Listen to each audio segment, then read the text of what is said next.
So yo, what's up mga ka-idol? Mama Jasper Words nga pala muling nagbabalik. Yan, may panibago na naman tayong gagawin dito. Pasensya na kayo kung ngayon lang ulit po ako nakapag-edit ng video kasi araw-araw po tayong busy sa gawa mga ka-idol. Kaya yan, mag-upload na po ulit tayo mga ka-idol. Ito, share ko lang po sa inyo mga ka-idol kung paano po magkabit ng rapid backfire dito sa XRM125. Kahit saan po motor mga ka-idol, basta wave at saka XRM, yan, pwede po natin kabitan ng rapid backfire. So ito pong motor na to mga ka-idol ay kinabitan ko po ng Honeywell switch. So ipapakabit na rin po sa atin ni Boss tong rapid backfire mga ka-idol. So tuturo ko sa inyo kung paano po ito ikabit dito sa XRM125, kung paano po maglagay ng rapid backfire kasi magbabagong taon na mga ka-idol. Kaya kailangan natin ng pampaingay mga ka-idol.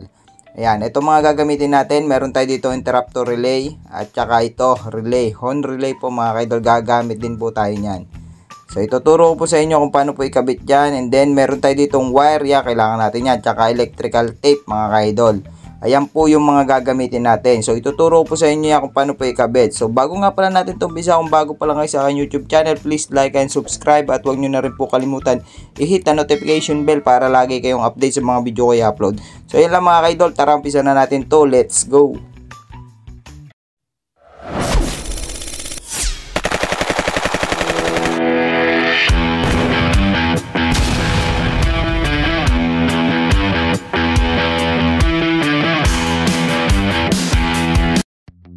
So, umpisa na po natin to mga ka-idol. Una lang po natin gagawin ito.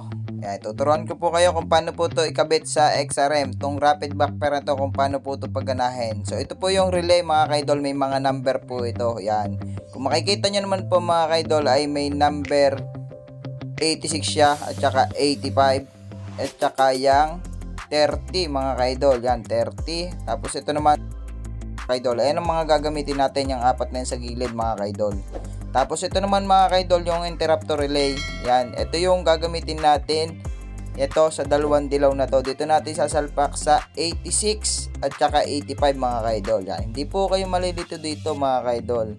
Napaka basic lang po magkabit ng rapid backfire sa mga motor po mga ka-idol. Katulad ng wave at saka XRM, kahit maparusi pa yan mga ka-idol, TMX. Tapos yan mga ka-idol, isalpak naman to natin to kulay itim sa number 30 mga ka-idol. Ayan, duduksungan po natin ng wire yan mamaya mga ka-idol. Tapos ito naman mga ka-idol, ito yung number 87. So salpakan din po natin mga ka-idol. Yan. Tapos tatalo pa natin to mga ka-idol. Yan, number 30 na yan mga ka-idol ay itatap natin yan sa positive. Yan, ng interrupter relay. Yan. So, ganan po ang posisyon yan mga ka-idol. Yan, magkasama po itong number 30 at saka itong positive na interrupter relay mga ka-idol. Yan, kahit pagsamahin na po natin yan. Yan po talaga magkasama mga ka-idol. Talupan lang natin itong positive na interrupter relay. Yan, pag natalupan po natin mga ka-idol, and then ito, talupan din natin itong number 30 doon sa relay po mga ka-idol. Sa positive po natin ilalagay yan. Diyan po tayo maglalagay ng switch. Yan. Pwede rin po kayo mga ka-idol, pwede rin yung gamitin yung sa pindutan nyo mga ka-idol sa switch nyo sa busina. Pwede rin nyo pong tanggalin muna yung busina. And then doon nyo muna po itap yung switch ng rapid backfire mga ka-idol para napakadali po niyang pindutin. Yan. Balutan na po natin tong yung nilagay natin na wire na galing relay at saka dito papunta ang interrupter relay. Para sa pong positive yan mga ka-idol. Yan, balutan lang po natin ng electrical tape. So yan mga ka-idol, titigan nyo po ng maayos mga ka-idol. Kahit kayo na po ang magkabit, kakayanin nyo po yan mga ka-idol. Napaka basic lang po magkabit ng rapid backfire dito sa XR125 mga ka-idol, kahit sa XR110. So ganun po posisyon yan mga ka-idol. Mamaya po babalutan po natin yan. Yan, tapos na po tayo sa 86, 85 at saka number 30 mga ka-idol. Meron pa tayo natitira na yung 87 po mga ka-idol. Ayan, ikabit na po natin yung number 30 sa positive din po ng interrupter relay mga ka-idol. Yan. Tapos ito naman po mga ka-idol, tong interrupter relay, yan, makikita naman kayo positive, negative. So yung kulay black po, ayun po yung negative mga ka-idol. Lalagay po natin sa negative ng battery po mga ka-idol. Ayan. So ibabalutan lang po natin itong mga ka-idol, no? Ayusin lang natin yan. And then duduksungan na po natin ng wire po mga ka-idol. Yan, gagamit po tayo nitong wire na to. Ito po yung gagamitin natin sa switch po mga ka-idol. So itatap po natin to sa may positive mga ka-idol. So yan, talupan lang po natin pati itong isa mga ka-idol. Yan, and then ang gagawin natin mga ka-idol, dito sa may positive natin itatap yan. So papapuntahin muna natin ng switch. Tapos yung galing ng switch na isang wire papunta naman ng battery, yun ayun ang magiging switch ng ating backfire mga ka-idol. Yan, kabit muna po natin to mga ka-idol, tong wire na to. Yan po, sa positive po yan natin nilagay mga ka-idol. And then babalutan na po natin yan ng ayos mga ka-idol. Kailangan po balutan po natin ng ayos kasi papunta pong positive mga ka-idol yan. Yan po, balutan lang po natin ng ayos mga ka-idol. Yan, nabalutan na po natin ng electrical tape. Then suot natin to. Then balutan ulit natin ng electrical tape mga ka-idol para safe po. Yan. Pag nabalutan na po natin ng ayos yan mga ka-idol, sunod na po natin yung isang wire naman po mga ka-idol. Papag-anuin lang po natin yan, pagsasamahin lang po natin mga ka-idol. Yan, ito naman po yung papunta na ng battery yan. Yan. Yan po mga ka-idol. Ayan po yung magiging switch natin. So itap na po natin yan at balutan na po natin mga ka-idol. Yan, balutan po natin to na electrical tape. Yan, ito po ipapunta po to mga ka-idol ng switch. Yan, papunta po ng switch yan. Doon po natin ikakabit mga ka-idol to sa kinabit ko na Honeywell switch at binukod ko na po yung wire doon. Yung sa passing po yung gagamitin natin mga ka-idol. Yan, balutan lang po natin. So ito po yung magsisilbi mga ka-idol na switch. Yung pinaka switch po talaga ng rapid backfire para po mapagana natin. Yan, balutan lang po natin yan. Pero sa positive po talaga diretso niya mga ka-idol. Yan, balutan lang po natin ng electrical tape mga ka-idol. Yan, pag nabalutan na po natin mga ka-idol, tapos ikat na po natin to. Ay, magkaduksong lang po yan mga ka-idol. Kinat ko lang po at para doon natin po itap yung switch. Tapos dito naman po mga ka-idol, ito naman po yung negative. Yan, at saka positive. Tapos ito na nga po mga ka-idol, ito namang 87. Duksungan lang po natin ng wire. Ayan, ito po yung papunta naman mga ka-idol ng pulser. Yan, dyan po maglalabas yung supply niya pag pinindot natin yung switch. Dyan po pipitik papunta pong pulser po mga ka-idol. Yan po, balutan lang po natin ng electrical tape. Yan, balutan po natin maayos mga ka-idol. Yan po yung galing 87. Tapos dito ipagdikitin lang po natin tong relay na to at saka tong interrupter mga ka-idol at babalutan na po natin to. So ipapaliwanag ko po muna ulit. Ito po yung galing ng interrupter relay, yung dalawang dilaw po. Tinap po natin sa 85, 86.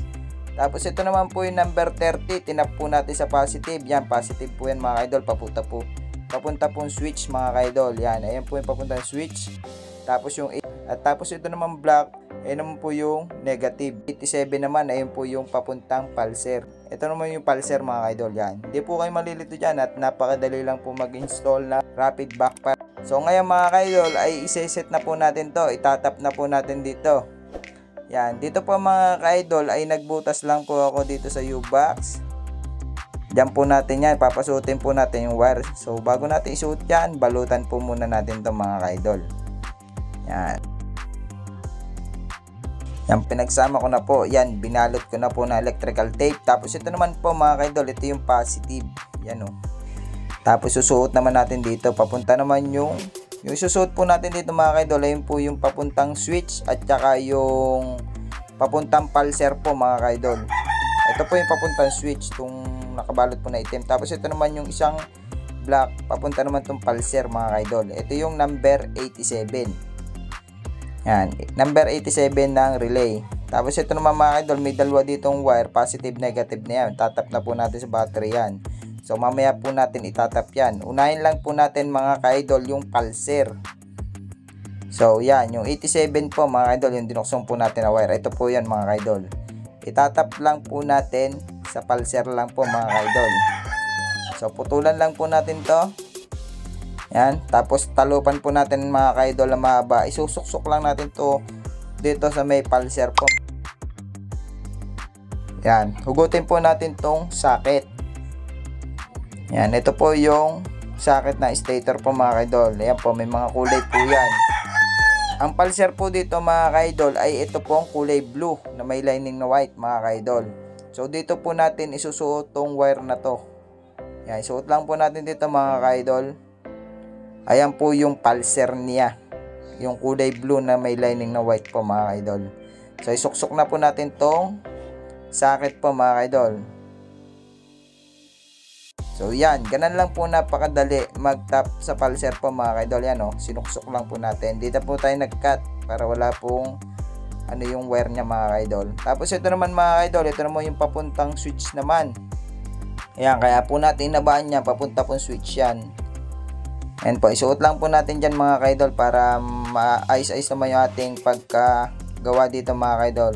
At hindi po makalat. So balutan ko lang po ito mga ka-idol na electrical tape.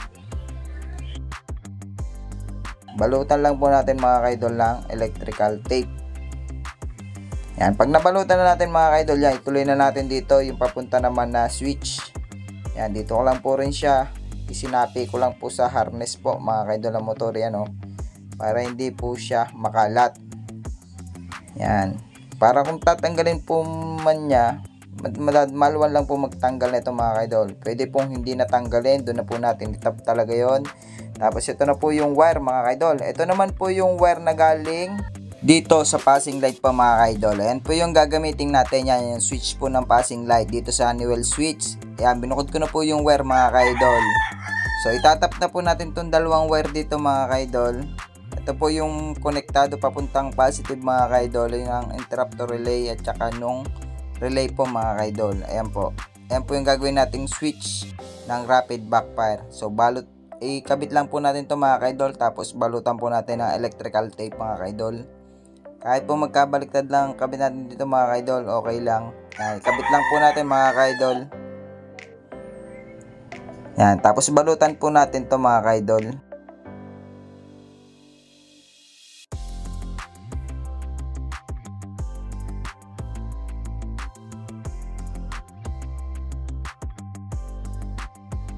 Yan mga ka-idol, pag na-tap na po natin isa, ito naman po, itap din po natin tong isa mga ka-idol. Tapos balutan po natin ng electrical tape din po. Yan, balutan po natin ng electrical tape.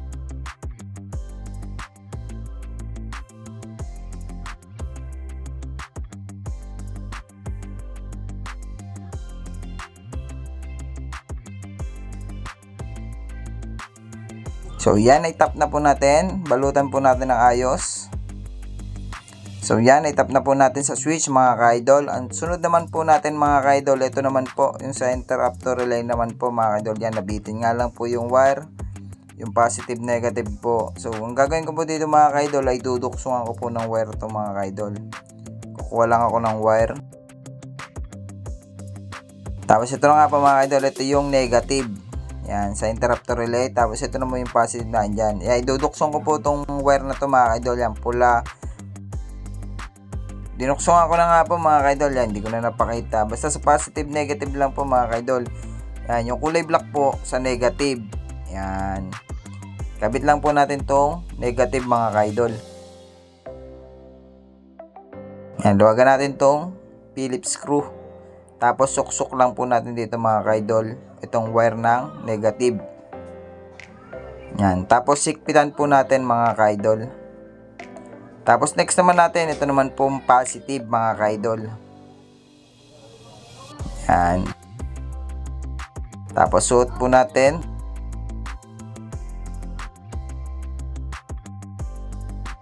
Tapos sikpitan po natin mga ka-idol.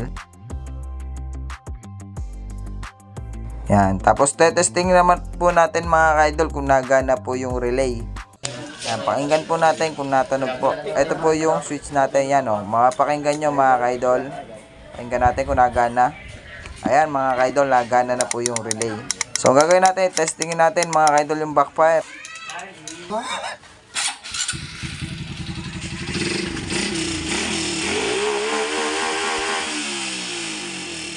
So mahina, i-adjust natin mga kaidol. Hindi siya rinig sa stock pipe mga kaidol.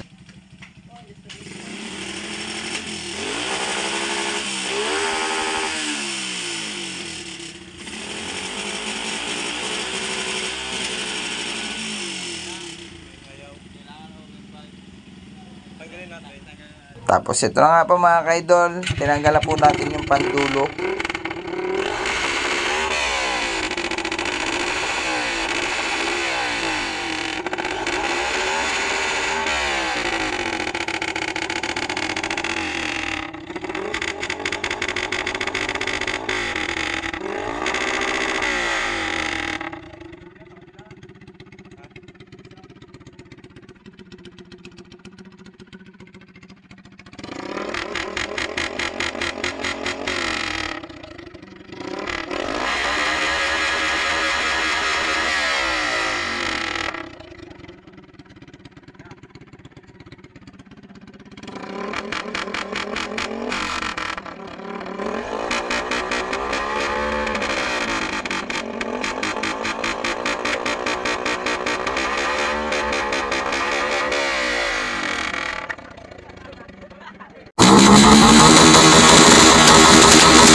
So yun na nga mga kaidol, doon na po nagtatapos at nagawa na po natin, naikabit na po natin yung rapid backfire. Ganun lang po, napakadali mga kaidol mag-tap ng rapid backfire dito sa XRA 125. Kahit saan po motor mga kaidol, basta po decarb. Yan. So dito po na nagtatapos mga kaidol. Sana may natutunan naman kayo sa akin share na video. Bago po lahat, kung bago pa lang kayo sa akin YouTube channel, please like and subscribe at huwag nyo na rin po kalimutan i-hit ang notification bell para lagi kong update sa mga video ko i-upload. So yun lang mga kaidol, maraming salamat. God bless sa inyo lahat.